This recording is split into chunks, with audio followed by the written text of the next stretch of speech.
I was given this. My prayers are with the family and friends. I apologize for not being able to attend this celebration of life. The life of Captain Curtis Lee, a strong brother with a strong voice. I had many occasions with Cap. He had a beautiful voice and moreover a big heart.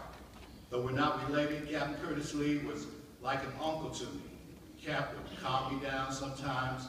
He taught me how to not allow people who were going out of their way to get under your skin. He taught me to stay focused when turbulence hits during our Union Avenue days. He reminded me several times that he's flying his own plane. Captain Curtis Lee will be missed, but heaven has a new pilot. And I can hear him saying now, "This is your captain speaking." And it's signed, Jeff Lee. Though Captain Curtis Lee flew his Blues Cruise Airlines through many Memphis radio station airports, yes, he did. He touched my life just as he did Jeff.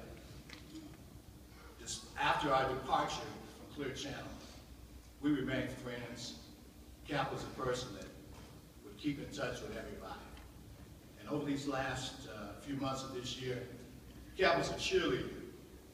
As I finished my late start on my bachelor's degree and was going through those final exams, Cap was a cheerleader. He said, "Man, don't worry about the people who are talking about you. Like, why are you doing this now?"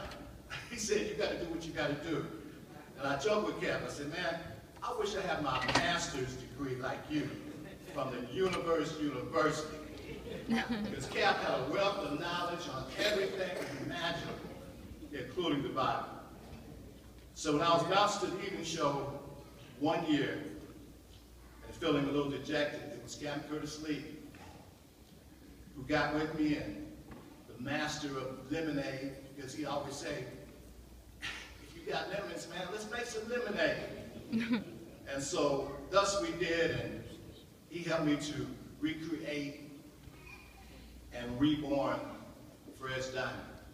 And it was with that we joined forces while I had my diner at the airport where folks could dine on hit music and then board Flight 1070 to join the Blues Cruise.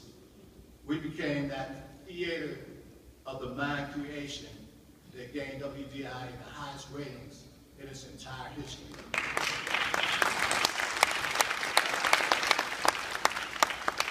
During our 29 years of friendship, I can't help to recall my first meeting shortly after arriving from Indiana and my first time to MC at Club Paradise.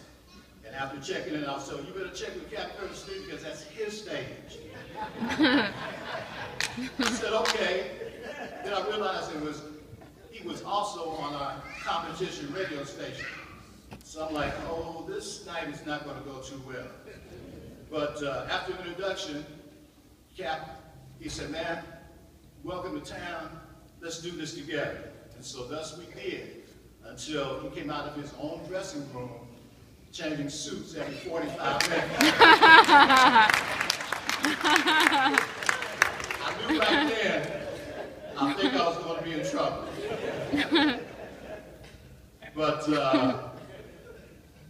fast forward, as I fast forward to just a little over a few days ago, when his always rock-steady wife, Mary, called me, and I was en route back to my home. And she told me he was in the hospital. And God had placed me 2 miles from the hospital. And I think she was shocked that I would get there that fast. And I knocked on the door, and his captain, he was laying there, kind of peaceful. And in his own fashion, he said, "Who is it?" I said, "It's the FCC. I understand you tried to open a radio station up in here." So he laughed. I got a chuckle out of it. We shared some very good times. And, you know, it was those times that we mentioned that we were amazed that